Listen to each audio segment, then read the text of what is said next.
During our filming in Iraq, all of the physicians interviewed stated the same thing, that for the first time in their lifetime, they are seeing rare cancers in children and birth defects in babies far beyond anything that they've ever experienced in Iraq's history. In fact, they've stated that 125 to 150 Iraqi babies are dying each day from what they believe is from the contamination of the air, water, and soil, and also from depleted uranium.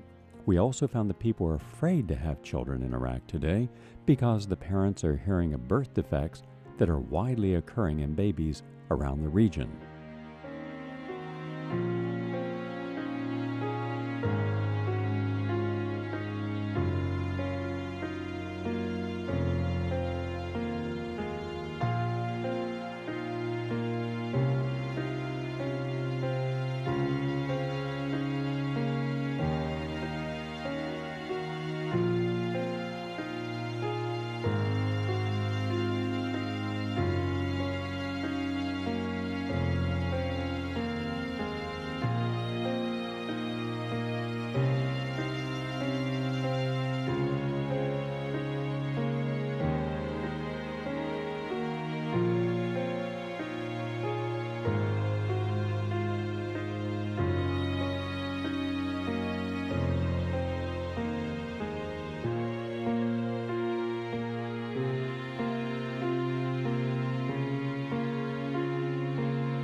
Children play in tanks which have been destroyed and are radioactive, and they can inhale this stuff.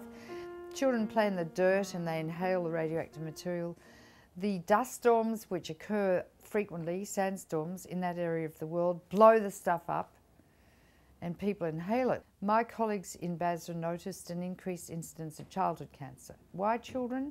Because they're very sensitive to radiation, 10 to 20 times more sensitive and susceptible to getting cancer from radiation than adults.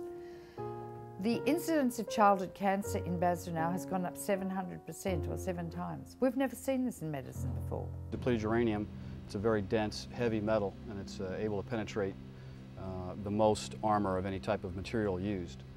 It is a very minor amount of radioactivity, but it's not anything that, as long as it's in its bullet form, it can be stored and it's not any type of hazardous material. Once it hits a vehicle and vaporizes, then it becomes more of a hazardous material.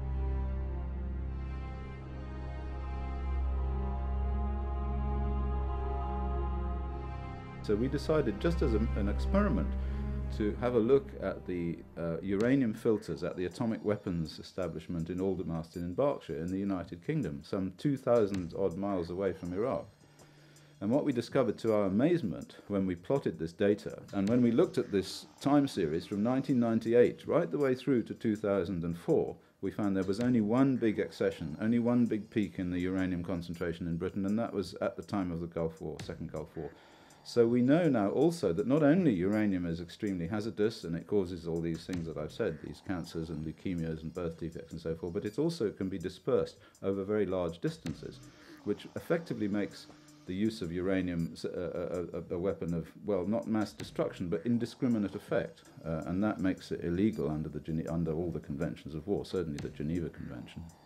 And so people all over the world are going to inhale this dust in various concentrations depending upon the weather patterns and the weather flows.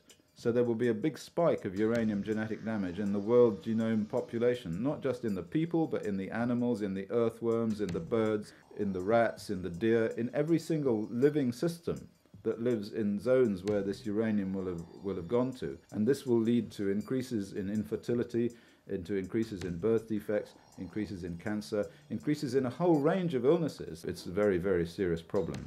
I examined 24 veterans from the Army Reserve Unit, which just returned from the Persian Gulf.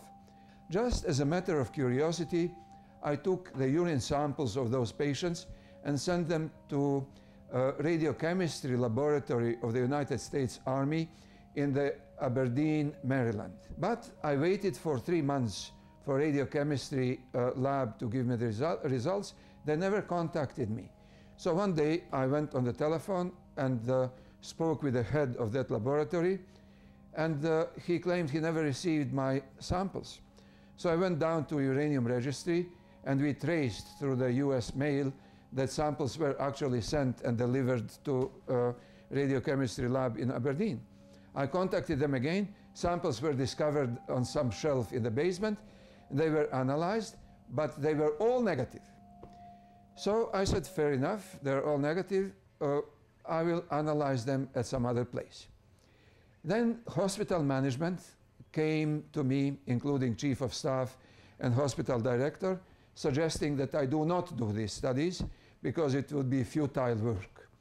And I said, I don't think so, because my professional judgment suggests that there could be radioactive contamination of soldiers who present with this strange wasting disease with the symptoms that were totally non-specific. So I took those samples of urine and sent them to the different lab, an eminent laboratory in Canada at Memorial University in Newfoundland, where we analyzed those samples, and 67% were positive.